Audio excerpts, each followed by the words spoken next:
Hi everyone. Hi everyone. Hope you're keeping well. Welcome to another live ukulele lesson with me, Matt Stead. And in today's lesson, we're going to get jazzy, jazz hands. We're going to look at an absolute classic, and we're going to take a look at Duke Ellington's Satin Doll, which hopefully I think you're all going to really enjoy. As with always, loads of buffering at the start. So what I'll probably do is just have a little play through, have a little play about so you can get some ideas of how it will sound. And then we will kind of piece it together and get into the lesson proper from there. So we'll just have a quick sound check. Let us know how it's sounding if you can, and perhaps come and say hello. Okay, so here we go.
There we go.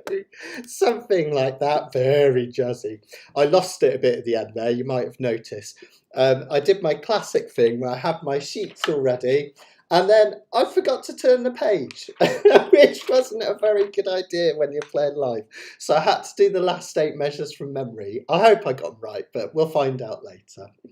Let's find out how you're all doing. Bo, I love the fact that your emojis come through as words. So I've got you as person turquoise waving. Hi, person turquoise waving. Hope you're doing well out there in the States, Bo. Good to see you, mate. Ah, thanks, Karen. Hi, Betty. Hope you're all doing well. I had some good news on the internet front. I know it's probably buffering a bit at the start of today. It still sounds like quite a way off, but March the 5th, I can't believe it, I'll finally have my super fast broadband, which, oh my goodness, is going to be such a relief. So no more buffering, and it should be crystal clear pictures from then. So probably only another 2 live lessons until then, and then we'll be on super fast, which will be absolutely fantastic. To give you some ideas, my upload speeds are approximately 0.8 at the moment, and they're going to be 128 according to GigaClear, so that's good. So we're getting there. Oh, nice. Oh, brilliant. A good omen. I love it, Shell. Absolutely brilliant. Hi, Asia. Hope you're doing well. Jazz and Beatle lessons your fave, Asia? Oh, mine too. You've got good taste in music. I like to hear it. Fantastic.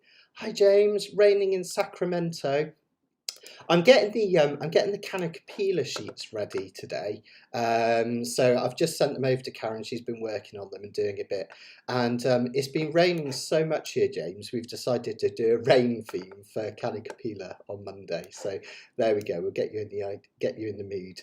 We're going to do things like "Why Does It Always Rain on Me" by Travis, and a bit of the Cascades and all sorts of fun. So hi, Chris. It's going to be loads of fun. So what we're going to do today is we're going to have a look at Satin Doll, and we're going to do it 2 main different ways. So first of all, we're going to play it through just straight using the chords, and I'll go through a little bit of the structure of the song, explain what's happening there as we go. And then we're going to have a look at a really cool chord melody version, and I'm going to break it down measure by measure. It's one of those songs where it is tricky, but it's not undoable.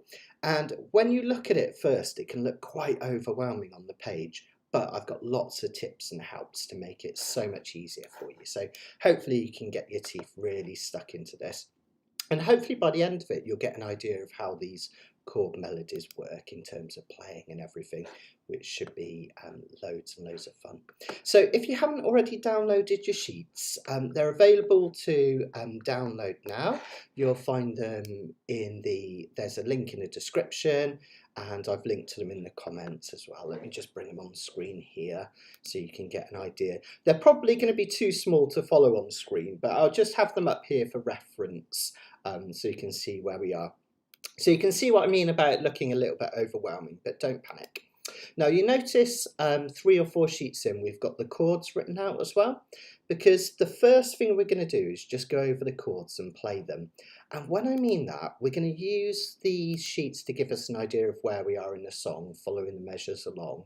But you're not going to do the chords that are kind of drawn out along here. You're going to do the simple chords that we have on sheet 4. So the kind of really simple ones, just to get an idea of what's going on. And I'll explain what's happening in the song. And then just for later on, when you've done the video and you're playing at home and you want to have a go at it, I've included some song notes at the end as well. So the last page, you'll find lots of song notes, a little bit of information about the song, which is quite interesting, and then kind of how best to perform it. So you've got those there as well. And you can download these if you haven't already. It's £5 for the sheets standard, or £8 if you want to send a tip, because every week I send some, every other week, sorry, I send some to some people who can't afford to pay for them, and it just helps them out. Or if you're one of my subscribers to my website, you get these for free in the members area as well, or at no extra cost. Okay, let's have a look then. So this is a beautiful, beautiful song by Duke Ellington. And one of the things I love about it is it really kind of clearly shows what happens with lots of 2-5-1 progressions, or really lots of 2-5s in here. By the way, ask lots of questions. If there's anything you're not sure of, switch on live chat and just ask away, and I'm always here to help with any questions that you've got. So we're in the key of C, and we know we're in the key of C because there's no sharps or flats next to the treble clef. And if you didn't know that meant you're in the key of C, you do now. So I'm here to help, okay? Now, in the key of C, just like when we do our Can a Cappella on Mondays, there are certain chords that you would expect to come up, and we can number them. So C would be the 1 chord, D minor 2, E 3, F, E minor even, I should say 3, F4, G5, A minor 6, and then B diminished as the 7. So we've got lots of what I call these little 2-5-1 progressions. So the first 2 chords, the D minor 7 to G7, which you just play like this, D minor with your little finger down here, and then just pivot on here to get to that index finger. That's just a 2, because the 2 chord in the key, followed by a 5, and then it does it again, 2, 5. Then it goes to E minor 7, A7, E minor 7, A7.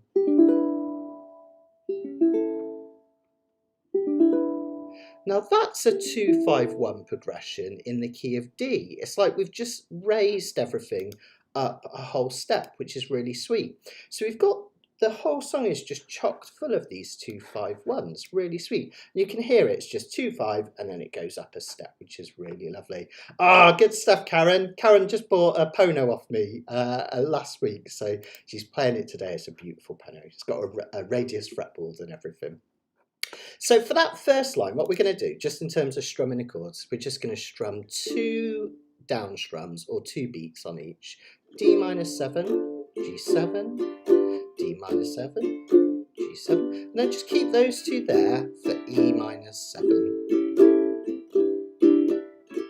Isn't that lovely? So we've got 2, 5, 2, 5, up a step, 2, 5, 2, 5, and then then in this next line down, this A minor 7 to D7, believe it or not, that's a 2-5-1 in the key of G. So like another 2-5, which is really cool. The way to spot these 2-5-1s is if you ever see a minor 7 followed by a dominant 7, and a dominant 7 just means a 7 with no major or minor in front of it. That's pretty much always going to be a 2-5-1. And we're going to do the A minor 7 down here. We're just going to do literally no strings at all, just to strum it. D7. Then we've got A flat minor 7. This is quite tricky. If you want to do the full chord, what we do is second finger bars the bottom 2 of the 2nd fret. Then we reach up with our 3rd finger to the 3rd fret of the C string, and then if you can, stretch across to the 1st fret of this G string. A really beautiful, unusual sounding chord that. It's actually a 2-5-1 in the key of G flat. He's doing kind of fun things here. And then we go to this D flat 7, which is just like a D flat, D7 move back. And then we'll finish with this C major 7, okay? Now, if you want that A flat minor 7 is really quite tricky, what you could do is just play this shape like a G minor 7 and just strum the bottom 3 strings and then your D7. Okay, so sorry, other way around. So A minor 7, D7, then that one, and then D flat 7, and then just resolve. And then we have this lovely another D minor 7, E minor 7, and A7. I don't think that's in the original piece. I think that was me just showing off. I like that as a turnaround. It sounds really, really sweet. Let's go through that really slowly then. I'll sing the words. You don't have to sing them if you don't want to. You can do if you want to. Let's just go really slow, just kind of dead slow down strums. Here we go. 2, 3, 4. Cigarette holder, which wigs me over her shoulder. She digs me, 2nd line, out catting that satin doll. Okay, fantastic. Now this next bit, if you do want to have a go, it's just one strum on each. C major 7, D minor 7, E minor 7, A7. Okay, yeah, let's try it. Let's try that a little bit faster now, and we're going to strum it. Okay, so nice and gentle. Ah, there we go. Sorry guys, I froze for a minute there. I seem to be back. Okay, here we go. So we're going to play the first 2 lines, just strummed basic chords. 1, 2, 3, 4. Cigarette holder, which wigs me over her shoulder. She digs me out catting that satin doll.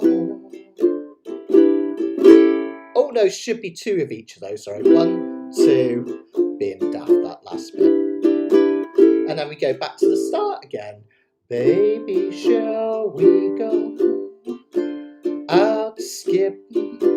Careful, amigo, you're flipping. Speaks Latin, that satin doll. All right, lovely. A minor 7 and C major 7.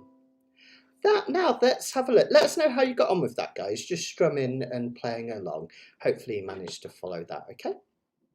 Now, if we have a look at the 2nd section, we've got yet more 2-5-1s going on, believe it or not. So here in the B section, it's almost like we flipped to the key of F just temporarily. We call it modulation in jazz. And it's a really common thing to do because we're in the key of C. And this, again, if you've seen my canacapellas, remember how choruses and bridges often start with that 4 chord, the change chord, in this case an F. This is what's happening here, but we've got some 2-5-1s in front of it. So G minor 7, C7, G minor 7, C7, F. That's 2-5, 2-5, 1 in the key of F. You can see how all of jazz is just built on these 2-5-1 progressions. G minor 7 we just play like this. C7, just drop down. Really nice and easy, right? Then we've got F major 7. On the tabs it's shown here, but let's just do an easy version like as you've got in your chord sheet, just 5500. It's one of my favourite chords, that F major 7. Isn't it really wistful sounding? So that will sound like this, that line. G minor 7, C7, G minor 7, C7, and F major 7. We stay on that for a whole 2 measures. And then this line, Duke Ellington does something super clever with this line. It's 2-5-2-5-1 in the key of G. So he's done it in the key of F. Now he just takes it up to G. It's really, really quite clever, but really quite simple once you get into it, which is really cool. So A minor 7, D7, 2-5, A minor 7, D7, 2-5. And then instead of going to G major, like we had an F major up here, it goes to a G7. And that kind of lets it segue back into the main song, which is really beautiful. So from measure 15 down here, if I'm just strumming the bog standard chords, that will look and sound something like this. A minor 7, D7, A minor 7, D7, G7, D minor 7, G7. There we go. Let's try putting that whole section together then. So we're going to go from measure 11, the second measure of this third line, where it says G minor 7. All right, let's give it a go. 2, 3, 4. She's nobody's fool, so I'm playing it cool. F major 7 as can be. Then your A minor 7 bit. I'll give it a whirl, but I ain't for no girl catching me. Switcheroony. Cheesy as heck, isn't it? That's the only thing about this song. The lyrics, oh my goodness, they're cheesy. Then in the bottom line, we're going to go back to our A section, if you like, where we have a D minor 7. Let's do it. Telephone numbers, well, you know, doing my rumbles with you know. That's Satin. I lost where I was then. My Satin Doll. Okay, there we go at the end. Lovely jubbly. So great practice for your 2-5-1s.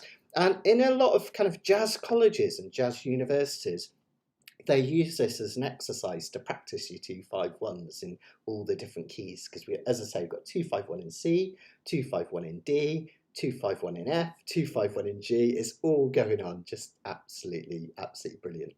So what we'll do, we'll play for that one more time, and then we'll get into the chord melody, and I'll teach you how to play this really cool chord melody. Let's play the whole thing through, just strumming those chords. And just a reminder, we're just strumming the chords on this page, the ones that we've got tabbed out here, okay? So we're not doing the ones that are on the tab, just strum along. Keep it really simple. Just follow the chords on here, but don't worry about the tab. Here we go. Let's give it a try from the top. 2, 3. Actually, I'll speed it up just slightly. 2, 3, 4. Cigarette holder, which wakes me over her shoulder.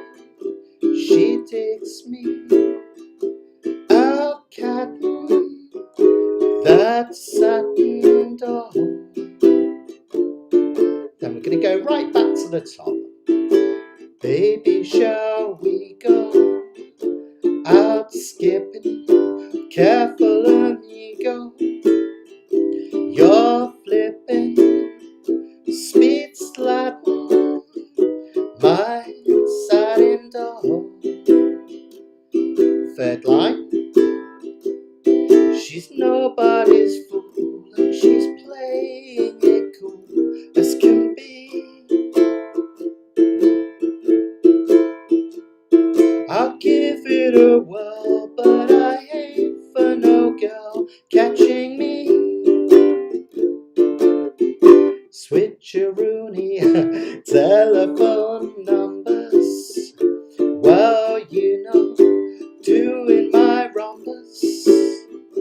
with Uno and that my satin doll. Yeah, well done everyone.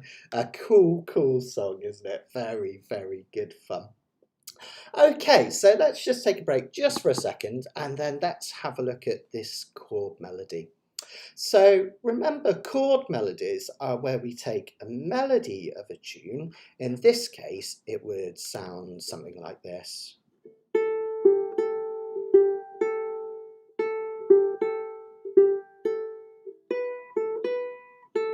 That's your melody, isn't it? And we take the chords and we put them together.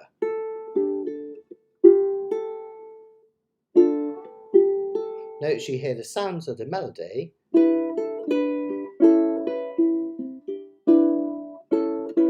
but you've also got the sounds of the chords coming along. And basically what we have to do is we have to pick out a chord and just finger it as we would. But sometimes we have to alter it to make sure the melody note comes out really clear, and I'm going to show you how to do it. Now again, this looks more complex than it is because it has a lot of tied notes in. Tied notes are where a note lasts a little bit longer than a bar line, or it kind of lasts into the next note over. So we have to kind of tie them together. But honestly, it's way easier than it looks. I'll show you. The important thing I think in terms of this chord melody, oh, I made it smaller by accident. Let me just make it a bit bigger again. The important thing is really to, let me just do this one as well, sorry guys, just gonna make it a little bit bigger again. The important thing is to keep those chord shapes down as much as possible. It makes everything so much easier. Come on, why is it not moving? Sorry guys, I'm just trying to fiddle about with this a second. I'm nearly there. There we go. Let me just pull it. I can make it a little bit bigger here. Yeah, that's better. Okay, cool, we're in business. Okay, so let's have a look at what's happening at the top here in this very first measure. What we're going to do is we're going to play this Pima style. So your thumb is going to sit on the G string, index finger on the C string, middle finger on the E string, and ring finger on the A string. And if you find it useful, you don't have to, but you can anchor your little finger down here on the soundboard. So basically, any note that's on a particular string, you're going to play with those particular fingers. Okay, and we call it Pima style because in Spanish, it comes from Spanish classical guitar, and in Spanish, your thumb is your pulgar, so P, index, medio, annular. That's why we call it Pima style. P-I-M-A. Pima. All right, that's where it comes from. What we're going to do is we're going to finger this D minor 7 chord, only because the first note is an open A, a 0, we're not going to put this finger down here that we would do for our normal D minor 7. We're just going to lift it off. And what you're going to do is you're just going to pinch that A string with your middle finger. Now the next thing we need to do is we need this G melody note here on the 3rd fret of the E string. So we keep these fingers where they are. Don't take the tab too literally. Keep them where they are and add this little pinky in here. So we've got our 2, 2, 3, but the pinky is taking a 3, and we're going to pinch just the top 3 strings. Okay, so that means we hit the A string and pinch the top 3. That's simple, right? Excellent. Then we pinch that A string again. Now, oh, that's making it a bit messy. There we go. Now here on this 3rd thing over on this first line, it looks, let me bring that up really big actually. I'll bring it up on, and look at this right hand one. There we go. It's this measure here. This 3rd bit here where it says we've got those tied notes, the very 3rd thing over before it says 4, 5, 3, we actually only need to play the A note. Because all of those other notes are tied, we only play the 0. And that's the same all the way through. Wherever you've got these tied notes, you only play the first one and then just let it rest, okay?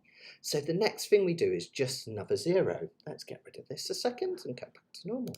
Okay, so that means the first bit we play open A, that's 0, pinch with this finger down, then we hit that open A again, And then what we do is we take these fingers up to this shape. It kind of looks like an F7 chord that's been moved up. And that's exactly what it is. We've taken an F7 and we've turned it into a G7. And we pinch the top 3 strings again. And then finally, just ping that A string again. So if I could do that in real slow motion, have a look and a listen.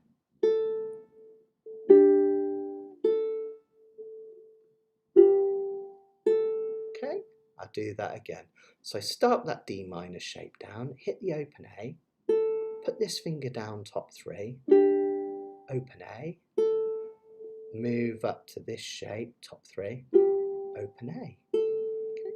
That's the first bit. Quite tricky, but once you get the hang of it, it will feel relatively natural.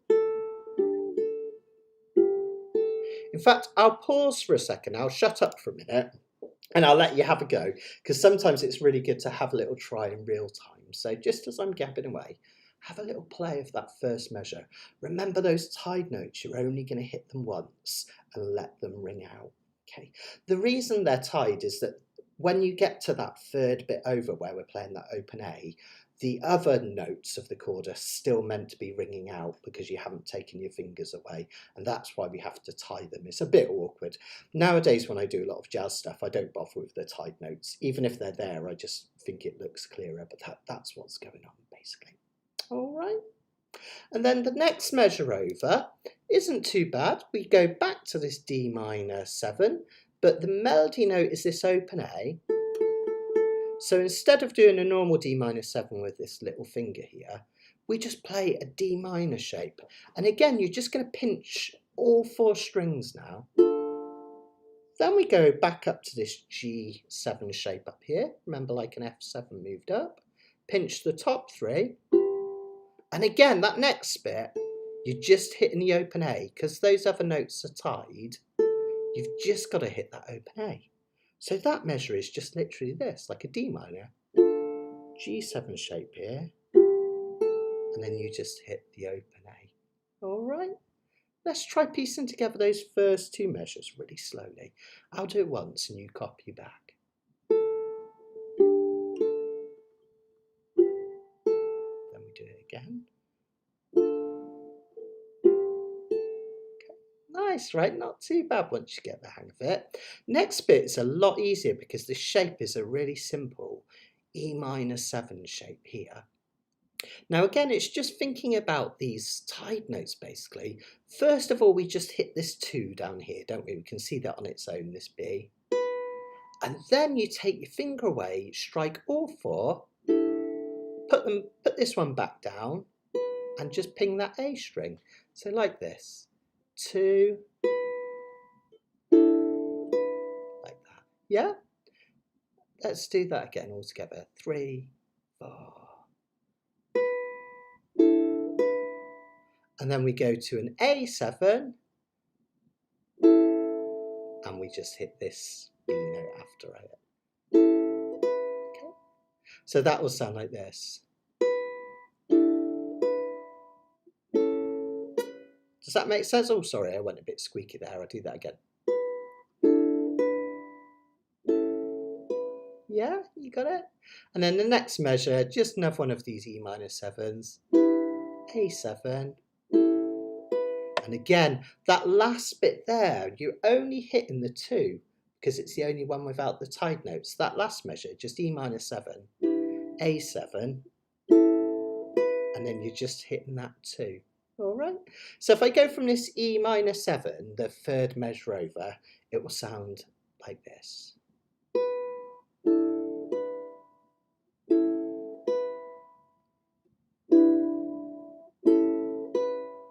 Yeah, good, good, good. Excellent. Let's try the whole of that first line. Again, you probably won't get this straight away because there's quite a lot going on here. But remember, you can watch this back as many times as you like. Take it super slow at your own tempo and you'll get there definitely with time. Okay, so I'm going to try the whole of that first line really slowly. 2 and 3 and 4 and...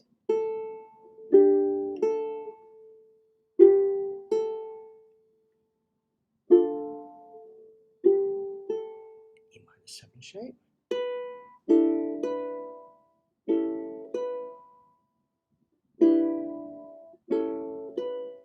Really good. Yeah, cool. Now, once you've got that, believe it or not, you've got like nearly 2/3 of the song. And you might think, what? We've only done one line. But it repeats itself because we've got the repeat at the end of the second line. And also, it's the end of the song as well down here. So you've done loads of the song already, which is absolutely fantastic. Let's have a look at this second line then, this A minor 7 to D7. So this shape looks like this. See that 0, 4, 3, 5? It looks like this.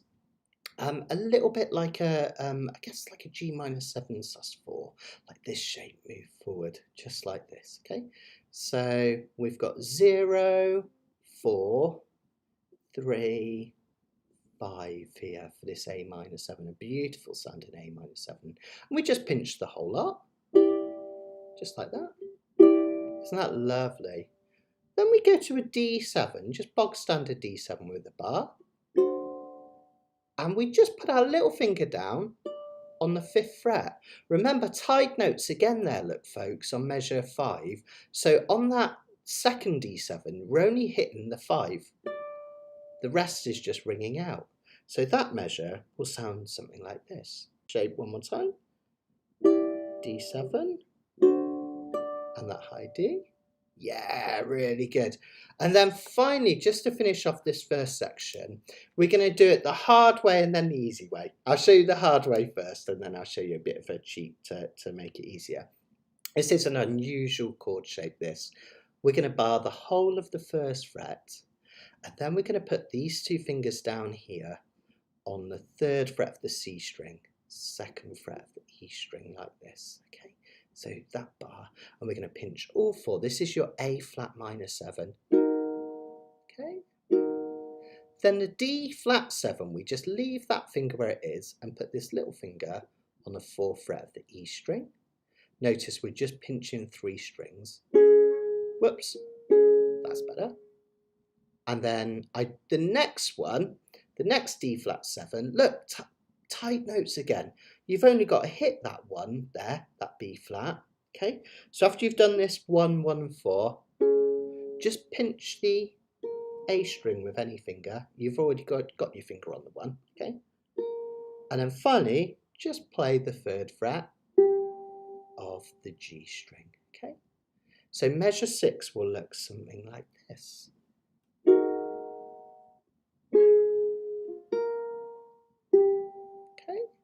Not too bad once you get it.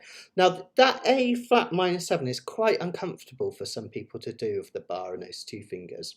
So what you can do, a bit of a cheaty version, is just play 3, 2, 1 like this. Ignore that note up there and just pinch the bottom 3 strings.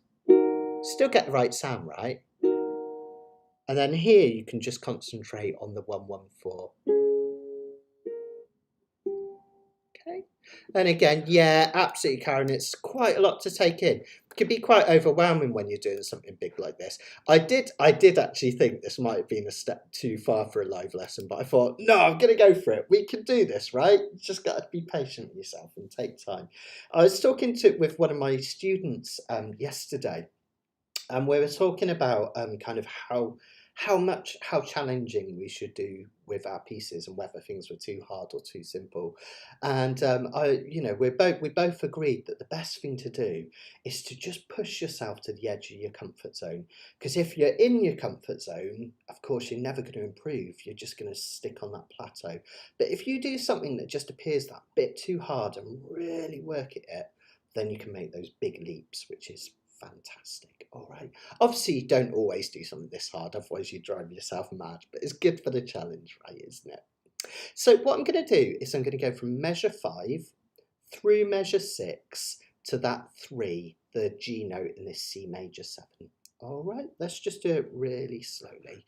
It will look and sound something like this. 2, 3, 4.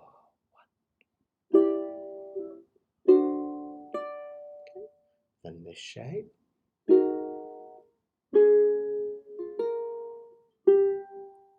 Okay, and this is the bit that goes like this.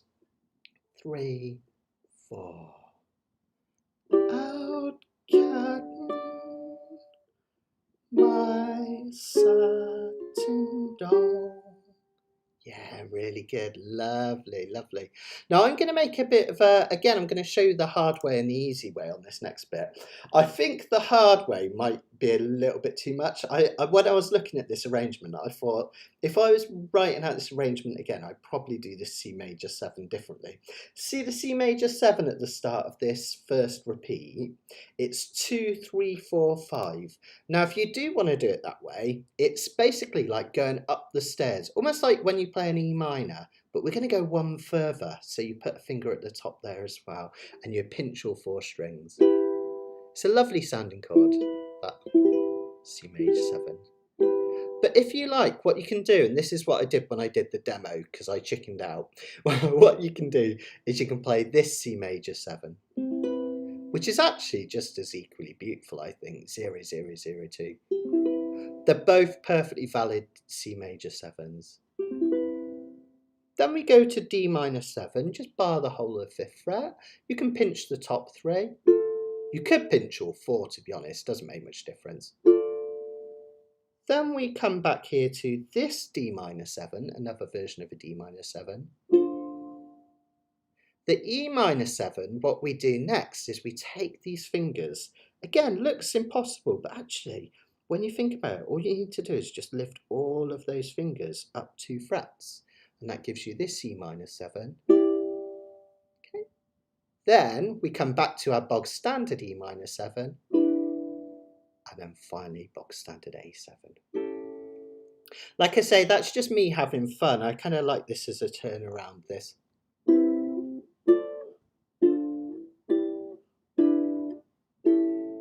And if you want, you can swing it a little bit like this. So you do this. So I'll do that. Those last 2 notes together to kind of just hint at an element of swing, which is really nice. Right, now you got this, folks. Let's see if we can, in fact, actually, let me show you a second turnaround, and then we'll put that whole first section together. I think that would be better thinking about it. Okay, so second turnaround starting here, we do a similar thing. This one's actually easier.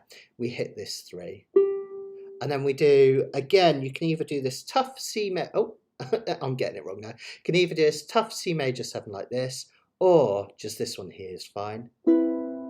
Then we're going to do an A minor 7 up the fretboard. 5, 7, 5, 7. Kind of looks like a diminished chord that's been split apart.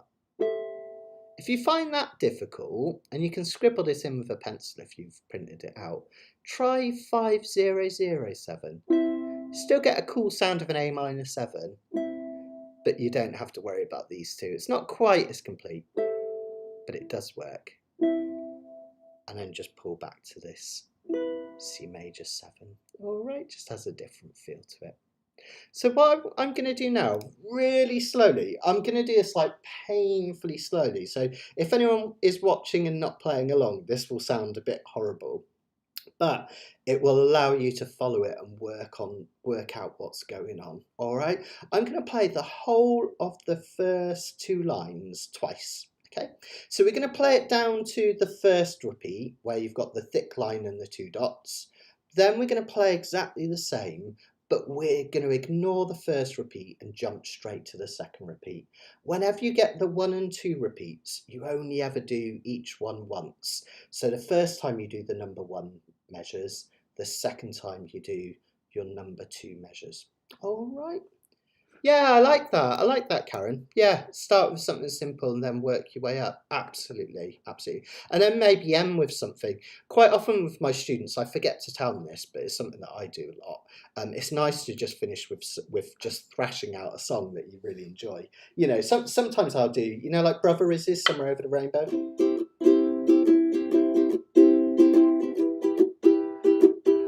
I find it so relaxing to play, so I'll sometimes play that one to finish out my own practices. It's just really joyous. Okay, right, let's have a go then. You got this, guys. We could do this crazy slow and just see if you can follow me along. 3 and 4 and... Oh, sorry, I can do it again. 3 and 4 and.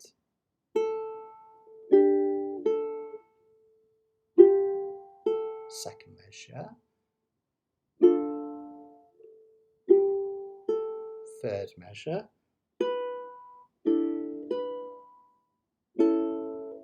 Fourth measure. Fifth measure. Sixth measure.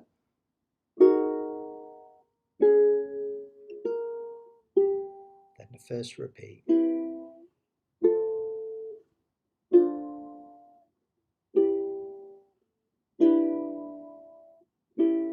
Then we go again, right from the top.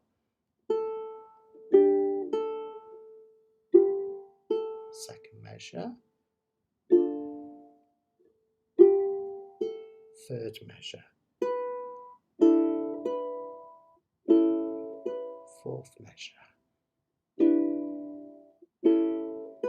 Fifth measure. Sixth measure.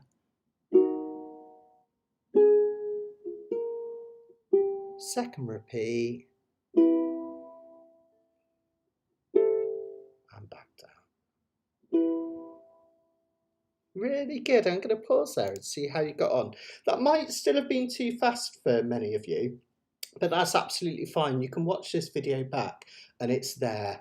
Don't forget, if you're watching this back and you're not watching it live, YouTube has a really amazing resource, and believe it or not, I use this all the time.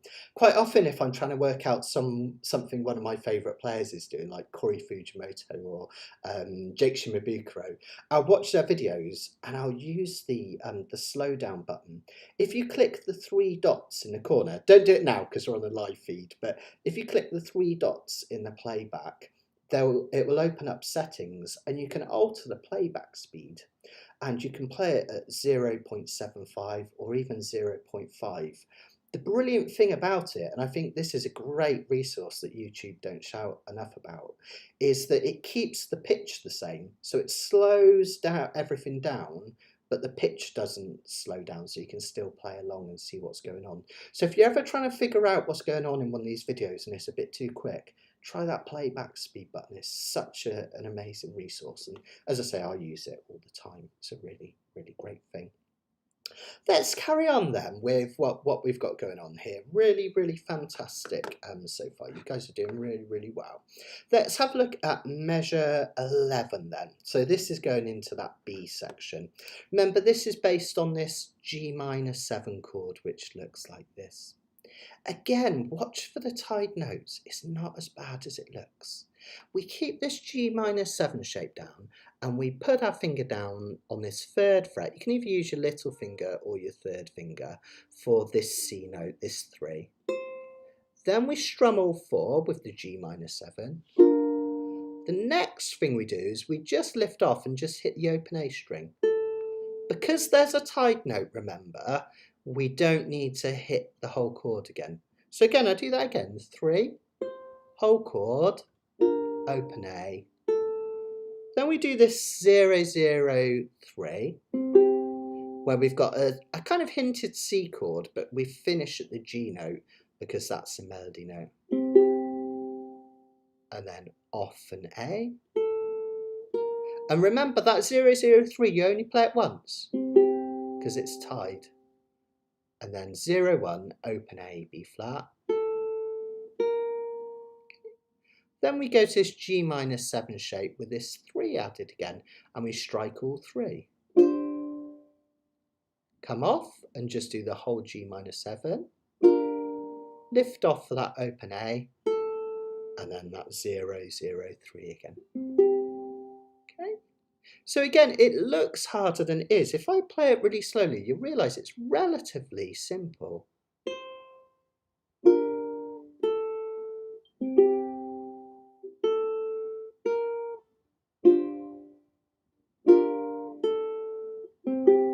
See how you can hear that melody coming through? That's your she's nobody's fool, and I'm playing And then the next bit, as can be. All right, so you got that melody coming through, which is great. So, yeah, the thumb kind of works, Anushka, but the reason we're doing that Pima style is for a very specific reason. So it's worth doing it if you can do the Pima style, just because it allows you to hit those notes quite quickly. So when you're doing it thumb style, it's quite a lot of work with the thumb jumping up and down. But with Pima style, in fact, I'll do the bit we're just doing. See how I hardly have to move these fingers? And you know me, you've seen a lot of my stuff, Anushka. I like to use my thumb for almost all chord melody work, but sometimes it just really, really helps to kind of just use all of your fingers. Yeah, cool. All right, so that takes us to this one of my favourite bits here, this 0, 1, 3, this A, B flat, C, and then we take it up to this F major 7. Now this gives us a chance to use some kind of legato style playing. After we do this 0, 1, 3, we're going to travel way up to this 7th fret here and bar the 5th fret for those F major 7s. And what I like to do is, as I go from the 3 up to the 7, which is a C note, to this E note in the F major 7 chord, I like to keep my finger down, so you hear this. Do you hear that kind of, that slide as we go up? It sounds really sweet. Measure 14, just take this finger away, put it back down. Yeah, really good. All right, let's try the first half of the, from measure 11, the first half of the B section, really slow. Again, I'll do it like super slow so you can follow me. 3 and 4 and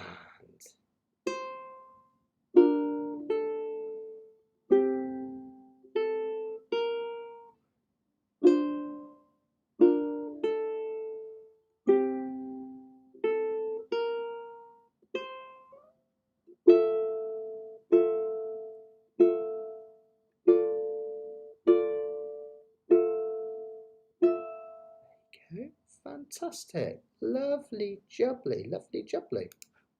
Well done, Anushka, I've persuaded you. My work here is done. That's it. I am like you though, Anushka, I like to use my thumb for stuff as much as possible, and you can get away with it on a lot, but just when you get into the swing of things, it definitely helps this one, Pima style for sure.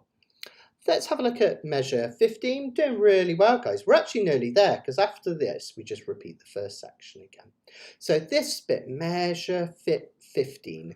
Let me give you the chord shape. Now, we've got this 5 followed by 4, 3, 3, like that.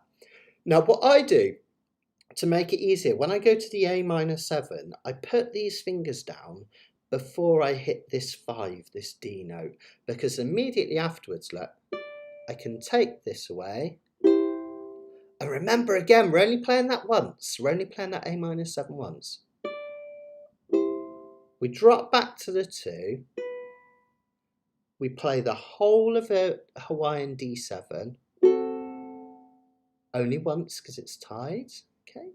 And we go up to 2, 3. And we just do it again, same shape, look. Drop back to 2. What did I miss? Sorry. Yeah, I needed to come off there. Drop back to 2 and Hawaiian D7. Okay. I'll do that again from measure 15 really slowly from here so you can see how it's.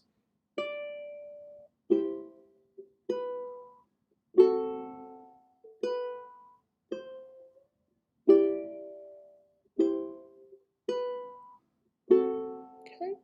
Then 2, 3, 5. We take our little finger up to the 5th fret and we put this G7 shape on. It's a G7 we were doing in the first measure, only we've also got our little finger down here on this D note here, and we just pinch it once. We bar the whole of the 5th fret twice for D minus 7. We go back to this G7 shape twice, and then finally resolve it to that G7.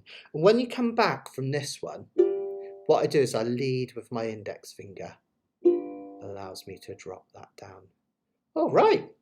Do you know what? I reckon we can try the whole of this B section now, starting from measure 11. Just like I did with the first section, I'll go super slow motion, even slower, I think, on this to allow you to see what's happening. And then you can join in with me.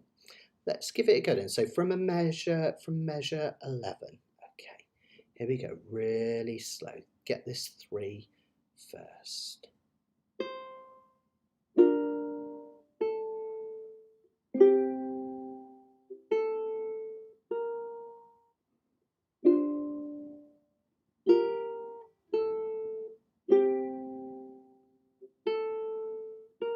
Three.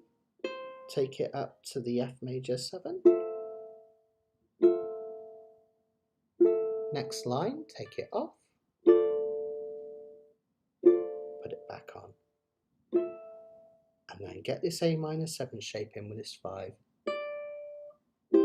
Down to 2. Behind D7. 2, 3. To this shape again. Down to 2. D7. 2, 3. And then G7, F7 shape up here. Bar the D minor 7. Back to G7 here. And then finally that G7 to resolve it down here. Really nice, really nice. Now with all these chords, if you want to make them sound super sweet, what you can do, which can be quite nice, is to roll them. It takes quite a lot of practice, this. Because the melody note is on the A string, if you're not careful, it can kind of get lost, because I could play this G7 chord, and if I pick all 4 strings, maybe I could hear like this string louder. But I really want to hear this one. So what you can do is just do a mini arpeggio where you roll the chord. That means you very quickly play G string, C string, E string, A string, one at a time. Hear that? It takes a lot of practice to get it that quick to do a perfect roll. My best advice is try not to overthink it. A lot of people try and do this kind of peeling thing where they're really overthinking it. But the best thing to do is have all your fingers over the strings ready and practice doing it slow first. 1, 2, 3, 4. 1, 2, 3, 4.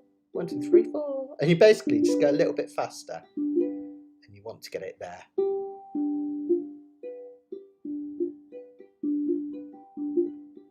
So eventually it reaches that terminal velocity and you get that roll. I do that on a lot of them. See how it just creates that kind of nice sound and you hear the melody note coming out, which is really, really super, super sweet. Now, believe it or not, that's it. You've done the whole thing, because the bottom line into the second page is exactly the same as the start again. So you've already done that second part, which is great.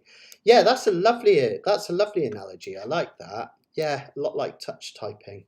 Yeah, it's kind of almost like, almost building up muscle memory. So whenever you go to play a note on a particular string, your finger or your thumb is just there. And that's the brilliant thing about PIMA. It's just lifting the right one at the right time, isn't it? It's just, yeah, absolutely.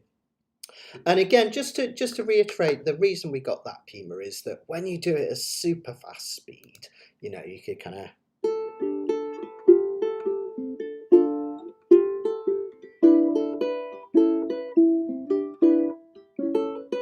It's almost to do that with your thumb. I find it actually really hard because your thumb's like, whoa, it's having to work like mad. Whereas because Pima, you've barely got to make a movement, it makes it a lot more doable. And you notice I quite like to do these extra little things. If I get a moment in a chord where I've played the melody notes, like there, and I've got a bit of a gap before the next one, I'll sometimes hit a few extra strings. I'll give you an example. See those extra 2 ones? I put at the end there.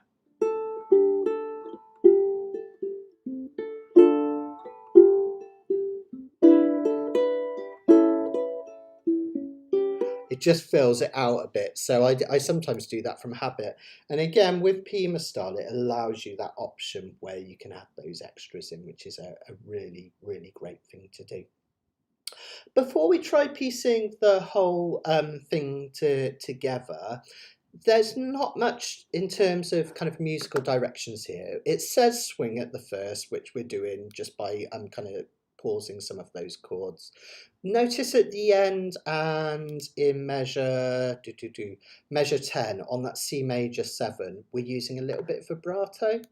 And normally you use vibrato on an individual note, right, where you're massage it to kind of make it ring out a little bit. But you can also do it in chords, particularly 1-finger chords. It just kind of, can you hear it?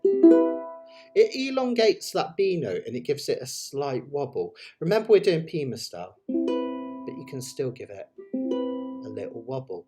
Now, a few tips for vibrato.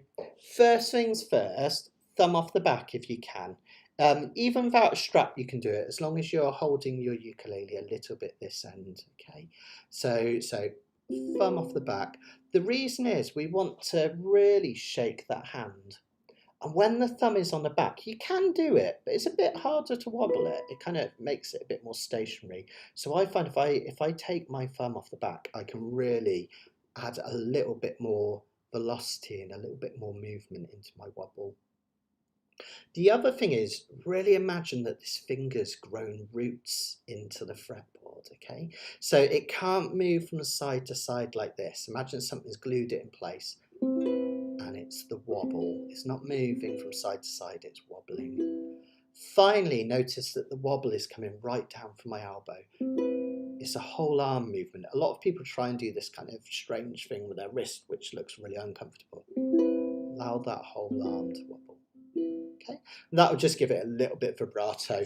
That's pretty much the only musical direction in this. We haven't got any decrescendos or anything like that, just relatively straightforward. So we can do that nice and simple. So yeah. Don't worry, Karen, don't worry. Challenge. Yeah, exactly. Challenge accepted. I remember the brilliant thing about jazz music, particularly pieces like this, is that you don't even have to play them chord melody style to make them sound effective. Because the chords are so sophisticated and lovely, it sounds lovely just strummed.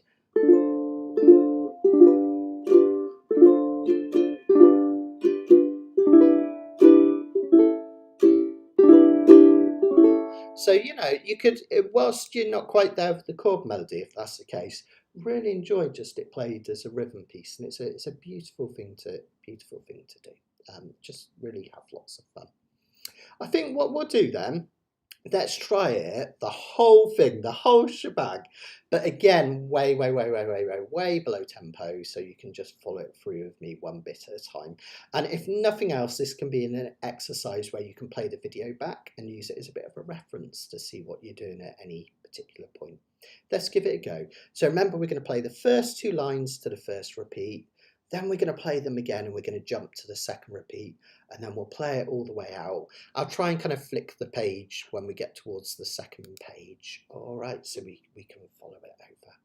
Let's give it a go then, right from the top. And I come in really close. I don't think you really necessarily need to see this hand that much, do you? Because it's just picking away. So I think what I'll do is I'll come in really close so you can see what's happening with this hand, and it will give you a bit of a better idea. Okay, here we go then. So in fact, actually, executive decision, let's get rid of that because you're probably all playing from downloaded paper anyway, aren't you? And then you can see both ends. That'd be better, wouldn't it? Okay, here we go. So measure 1, 3, and 4. And remember this one.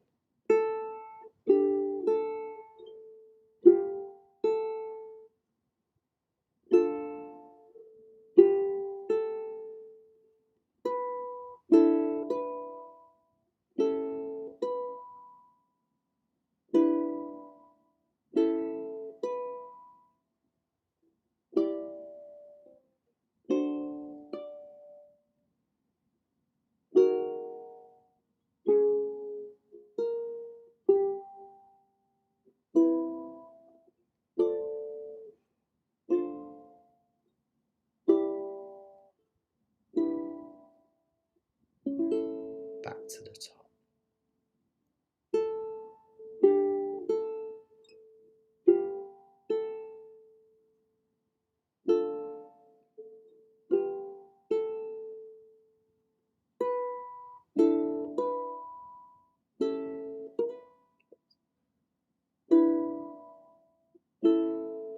Measure 5 again.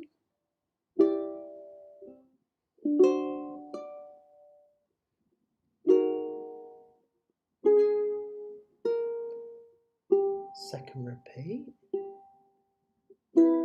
Up here if you can.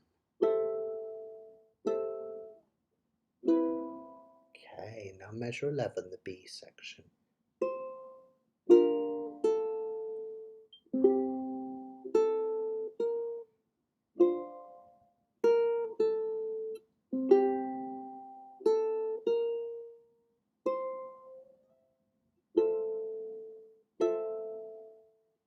Off. Back on. Measure 15, get this shape down first. D7. This shape again.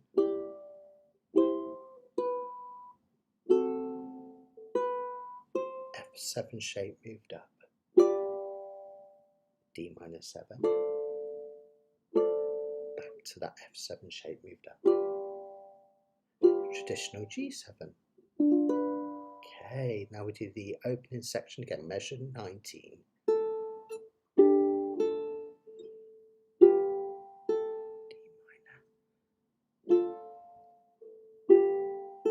E minor 7. Second page now. A minor 7 up here. D7 shape. 1-1-4. Just you know. And then finally C major 7 at the end. Yeah, there we go. All right, all right. Karen can wobble! Yeah, brilliant. I'll tell you what, Karen, I'm feeling a whole lot more wobbly after Christmas, I tell you. In more ways than one. I know you meant during the song, don't worry. I'm teasing, I'm teasing. I can wobble for sure, though. Brilliant. Yeah. Don't worry, Karen. Okay, I won't bring that one up on screen. Sorry, you made me giggle. Oh dear. Autocorrect, it's always good. Yeah, go for it, Chris. See it as a bit of a long-term project. Absolutely. I think that's a really fantastic idea. Now this one, if anyone's interested, of course, this one is from a book of jazz standards that what I wrote like. A long time ago, actually, I wrote this one, and it's got loads and loads of titles in it. Doxy, Heart and Soul, Honeysuckle Rose. I tried to do some kind of obvious jazz chord melodies, but also some that no one else seemed to have ever tackled on ukulele, like Stella by Starlight, which is, oh my gosh, it's just unbelievably beautiful, and Round Midnight and things like that. Now, this one I would say is one of the medium to hard pieces in the book. But if you wanted to have a go at them, there's a couple, Heart and Soul and Love Letters, nice sort of more straightforward pieces. And love letters, and I think heart and soul, I've done a live lesson on those, so you can find that on my YouTube channel. Or via the website as well. So if you find that one quite tough, but you fancied having a go at a different one, which is a bit easier, or if you really enjoyed the challenge and you think I'd like more of this stuff, it's all in this book.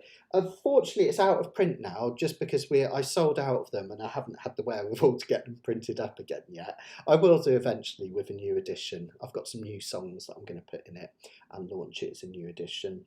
But if you go to my PayHip website, there's a link to it on my normal website, matsteadukulele.com. You can download this as a PDF. So if you're interested, have a little go. And best thing to do, and I really, really mean this, is just practice it crazy slow, and then just build up your tempo each day. So first day you're doing it, try it like this.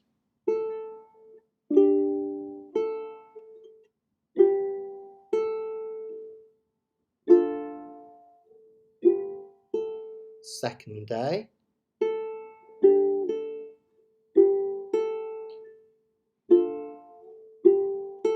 Third day.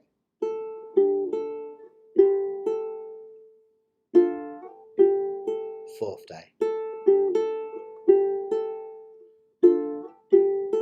And then you're at tempo. Just that little bit each time.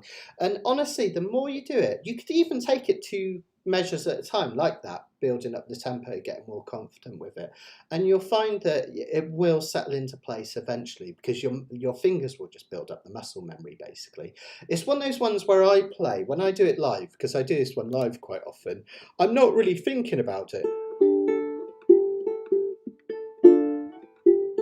Genuinely, when I played that there, because I've done it so many times, I'm not thinking of notes or chords. My fingers just naturally fall into the right place and hit the right notes. It's one of those things you hear people say about it, and you think, oh, what a load of rubbish, that never happened. But it really does. Think about when you started out playing ukulele and how difficult just a C, F and G7 were. And now you could play a 12-bar blues, C, F and G7 without thinking about it. I bet you could do it with your eyes closed. So same thing with this one. So yeah, take it. Take a little while. Yeah, that's cool. Yeah, that could be quite neat. Yeah, I might have to challenge you to be my graphic designer and see if you can design that. Because that is a good idea. I like that actually. So yeah, thank you. Oh, thanks, Karen. Yeah, if you enjoyed the lesson and you'd like to support the channel, if you could give the video a thumbs up, not just in the chat, but on the actual, like underneath the main video, that would really help, because it helps the YouTube algorithm pick it up and whatnot. If you haven't subscribed to the YouTube channel as well, if you could ping me a subscribe on that, it costs no money on YouTube, just ping me a subscribe and you'll get notifications when my videos come up. And don't forget, all of my courses, I've done quite a lot of jazz ukulele on my courses. They're available at matsteadukulele.com. There's beginners, intermediate, next steps, uke theory, baritone ukulele I'm building now, playing up the dusty end, all sorts on there, so you get the idea. Uke TLC and you when I'm doing loads of courses you can take part in, and every time I do a live lesson you get the sheets for no extra cost. You can find a link on there, so that's well worth checking out. And I'm thinking at some point, maybe after the next 2 courses that I'm building, of doing a jazz and blues course. Now don't panic, they're not going to be as hard as this. This is like the peak, right? This is really tough stuff that you can aim towards.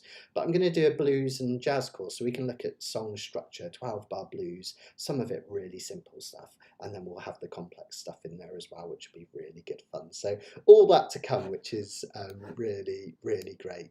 Oh, fantastic. Yay, thanks Asia, that's good to hear. That's fun.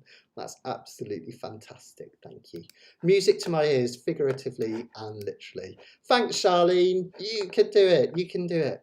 Hey, by the time we go on that cruise, I'm going to expect you to have learnt this one, and we can jam it out. There's no pressure. I won't really. Thanks, Karen. Thank you. Oh, I really appreciate it. Brilliant. That's it. Yeah, totally. There's that classic. You've probably seen that meme going around. It comes up on Facebook every now and then, doesn't it? Where it's like it's a cartoon. I think it might be two animals, but they're playing like music, and one of them says, "Gosh, I'd love to be able to play like you. You must have some kind of God-given talent." And the other one just says, "Practice." And he says, "Oh, I wonder how you do it. Is it some form of magic? Practice." Oh, I wonder if I'll ever be able to do it like you. I've not got that God-given talent. Practice, and that's it. It just takes time. Um, I've said this in a few of my things. I don't think I'm actually the most natural ukulele player in the world. I have to really work at it.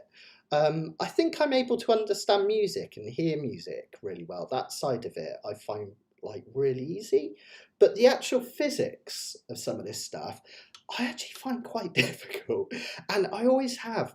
But I've been playing for 25 years, so I've just, I've gone through all those things that you guys are going through, and that's kind of how I want to teach you. I want to hold your hand and make it easier for you. So all those mistakes that I made, I can help you kind of overcome them. And honestly, if I can do it, you can do it. Just take your time, one bit at a time, and you will rock this. You've got it. Fantastic. So I'll just see if we've got any more questions. I'll just stick around for a little bit longer, and then yeah, 10,000 hours. I like that. Definitely. Ah, Asia, that is a really, really great bit of advice that I forgot to say actually. Yeah.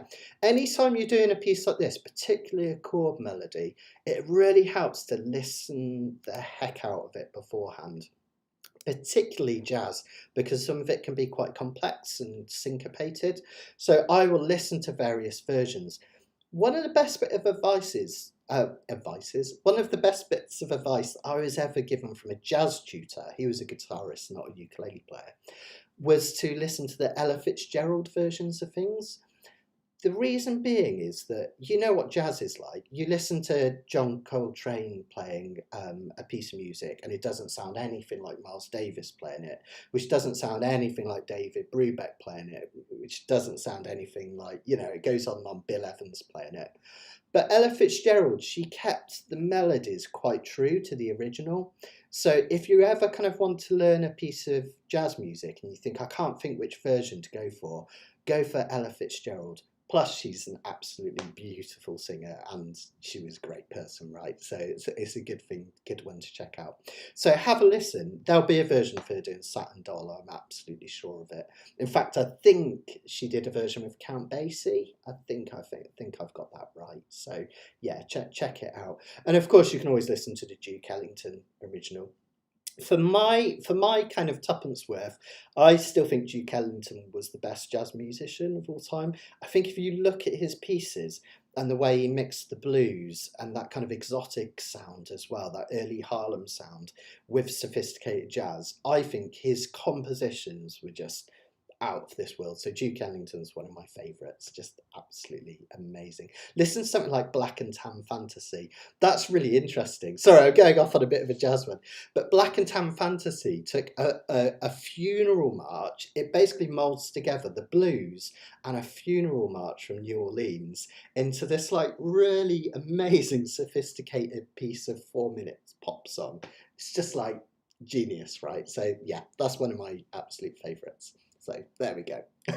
Right, I'm rambling now about jazz, which is quite interesting to me, but probably not for all you lot. So I'm going to send my love and say goodbye. Just to let you know, if you found that quite tough and you want something easier going, I've heard you.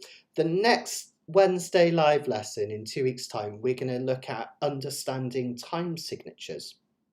Might sound like kind of, quite simplistic, but it's not. We're going to look at some compound time signatures versus simple. Things like 12/8 and 6/8. Plus, I'm going to teach you how to play some really brilliant tunes. We're going to do You Belong to Me by Pee Wee Herman. You've Got to Hide Your Love Away by the Beatles, and Annie's Song by John Denver.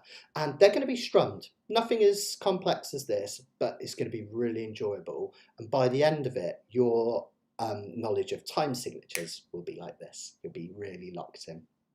All right, guys, so that's 2 weeks' time, exactly the same time. I do these every 2 weeks.